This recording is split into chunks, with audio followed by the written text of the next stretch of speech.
Զրուցում ենք ռազմական փորձագետ Դավիթ Ջամալյանի հետ։ Այսօր Նիկոլ Փաշինյանը իր ուղերձը մայիսի 9-ի առիթով ասելիս այնտեղ նաև նշել է, որ ի հեճուկս բոլոր ներքին եւ արտաքին սադրանքների Հայաստանի եւ Ադրբեջանի միջև պատերազմ չի լինելու, բայց այս հայտարարությանը զուգահեռ Ադրբեջանը դեռ կրակում է Հայաստանի տարածքի ուղղությամբ։ Կխնդրեմ ասեք, սա արդյոք պատերազմ չէ, եւ եթե պատերազմ չէ այն, ինչ այսօր Ադրբեջանի կողմից մենք տեսնում ենք, ապա ինչ է։ Ուրեմն պատերազմի նախերգանքն է, որովհետև այդ կերպ նախ եւ առաջ Ադրբեջանը նպատակ ունի հայաթափելու սահմանամերձ գյուղերը, որպեսզի վերջիններիս զավթումը ձյուրին ավելի հեշտ լինի, որովհետև մի բան է, երբ բնակեցված բնակավայրն է օկուպացնում, անխուսափելիորեն քաղաքացիական բնակչության հետ կապված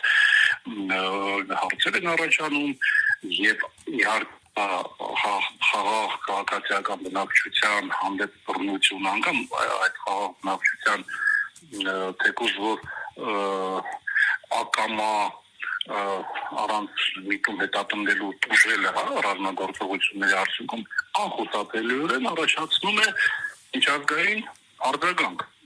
եւ բնականաբար շատերի ձորին է ու հեշտ է օկուպացնել դատարկ բնակավայրերը հետեւաբար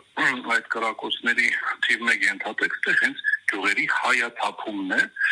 երկրորդ իհարկե ընդհանուր պատերազմի ու լարվածության պատերազմի սպասելիքի ու լարվածության ֆոն, տագնապի ֆոն ստեղծելը սահմանամերձ բնակավայրերում, ողջ Հայաստանում։ Հիմա adekvat ու նորմալ իշխանությունը ինչ պետք է աներ, պետք է աներ այն, ինչ արվում էր մինչև 2018-ը, պետք է պատասխաներ կտրուկ, պետք է պատասխաներ երբեմն անգամ անհամաչափ ավելի ուժեղ զսպելու համար ագրեսորին։ Բայց մենք ունենք անadekvat իշխանություն։ Միայն ազգային ժողովի վերջին այս օրերի այլանդակությանը հետևելով նորմալ ստավը բանականության տերմարտը կարող է պատկերացնել ինչ աղետի մեջ է գտնվում երկիրն ու հայ ժողովուրդը, երբ երկրի դեպին ահա նման հոգեպես անհավաքշռված ամեն ինչի ծախելու պատրաստ ստամոքսային բնազդներով շարժվող մեկն է ուրեմն հայտնվել իր շուրջ իր նմաններով հանդերձ հիմա ես անգամ թիմ բառը սրանց պարագայում չեմ օգտագործում սրանք թիմ չեն եւ իհարկե թիմիզմի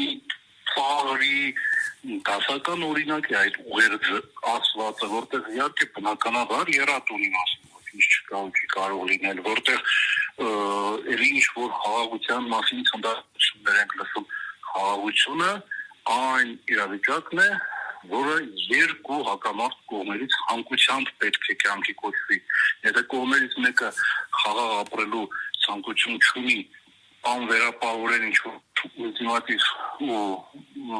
բացարձակապես այսպես դիմացինին հաշվի չառնելով,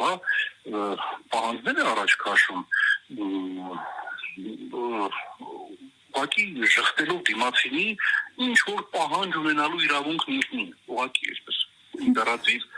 իր տեսակետ տանում ու մյուս կողմն էլ անվերապահորեն այն ընդունում է, ապա ինչ խաղաղության մասին խոսք լինել չի կարող, քանի Հայաստանում իշխանության ղեկին է այն կերպարը, որը չգիտեմ, անգամ նոր այսպես ինքնակազմակերպված ցեղային միությանը պատիվ չեր բերի նման ղեկավար ունենալը, իսկ մենք բազմահազարամյա պատմություն ու քաղաքակրթություն ունեցող ժողովուրդ առ այս պահ հանդուրժում են որպեսզի մեր երկիրը ղեկավարի հոգեպես անկայուն, անհավասարակշռված ինչ որ շատ հստակ դիագնոզի կարիք ունեցող մեկը թեպետ, եթե անկեղծ խոս այստեղ քրեա իրավական հարթությունն է շատ էական գիշ խաղալը հազարումի պատճառ կարող է ունենալ, վաղն էլ կարող է ասել, հիմա ես այսպիսին եմ, դուք ուրեիք, ինչու եք հանդուրժում եւ այլն, այսինքն ինչքան էլ փորձի գիր խաղալ, միևնույն է քրեաիրավական պատասխանատվությունից չպետք է խուսափի, ինքն էլ իրեն շրջապատող իր նմաններն էլ։ Սա է մեր ողբերգությունը։ Պարոն Ջամալյան, այսինքն հիմա նման վարքագիծը, նման պահվածքը երկրի ղեկավարի կողմից հետոյի համար է արվում իրեն ապահովագրվելու նպատակով։ Գիտեք, նաև, բայց դե իհարկե չեմ կարծում, թե այդ պրիմիտիվ ժուլիկությունը, որը իր էության մասն է եղել միշտ, իրեն հետագայում կփրկի քրեաիրավական պատասխանատվությունից։ Տեսեք, Էմմա ջան, անգամ եթե մենք դավաճանություն եզրով գործում ենք զուտ բարոյական հարցության մեջ, մեկ է կա մի փաստ անուրանալի, որ այդ դավաճանություն եզրը բարոյական հարցությունից տեղափոխում է իրավական հարցություն։ Եթե 2023-ին սեպտեմբերի 15-ին Արցախի դեմ ագրեսիայի ժամանակ ազգային անվտանգության հայեցակարգը ոտնատակ տալով ազգային անվտանգության խորհուրդը որոշում է ուրեմն չմտնել Արցախի դեմ Ադրբեջանի ագրեսիային, այսպես ասենք չեզոք մնալ ու դրանով իսկ խախտում է ազգային անվտանգության հայեցակարգով Հայաստանի Հանրապետության բարձրագույն իշխանությանը վերապահված պարտավորությունը, այն է երաշխավորել Արցախի ժողովրդի անվտանգությունը։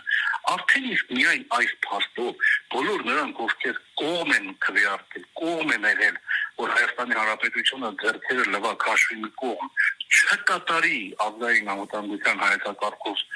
պարտավորությունները, ստանձնած պարտավորությունները, գործող ազգային անվտանգության հայեցակարգով նախատեսված պարտավորությունները չկատարի։ Դրանով իսկ բոլոր այդ կողմ քվեարկողները, նաև առաջին հերթին Նիկոլ Փաշինյան կոչեցյալը, արդեն իսկ պետական հանցագործություն են իրեն թույլ տվել։ Հասկանում եք, այսինքն պետական լրջագույն հիմնարար իրավական փաստաթղթերից մեկը ոտնատակ են տվել, ինչի իրավունքը չունեին եւ բացարձակապես պետք չէ լինել իրավաբան այդ ակնհայտ ապօրինությունը տեսնելու համար, եւ եթե դա դավաճանություն չի, ապա ինչ է։ Այսինքն հազար ու մի այլ օրինակներ կարելի է բերել դավաճանության, բայց այս մեկը ակնառու է բացահայտ։ Հիմա այս իշխանությունից ակնկալել, որ իրենք հանկարծ adekvat վերաբերմունք հանդես կբերեն, չգիտեմ, Ադրբեջանի հետ ինչ-որ հարաբերություններում ինչ-որ բան կվերանային, միամտություն է։ Ուրեմն պատերազմի նախերգանքն է։ Պատերազմը անխուսափելի է, քանի դեռ Նիկոլ Փաշինյանը իշխանության ղեկին է։ Առ այս պահը այդ պատերազմը ուրեմն զսպվում է զուտ, որովհետև կա իրանական կողմի եւ ռուսական կողմի, Իրանն ու Ռուսաստանը արդեն ռազմավարական հաշնակիցների կարգավիճակն ունեն։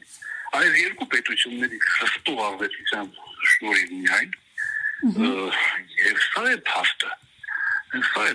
իսկ մնացածը ցնդաբանություն է, ոչ ավելի, որովհետև խաղաղությունը արժանապատվորեն խաղաղությունը արժանապատվության արդյունքն է, արժանապատիվ կեցվածք չունես ու չես ձգտում արժանապատիվ խաղաղության,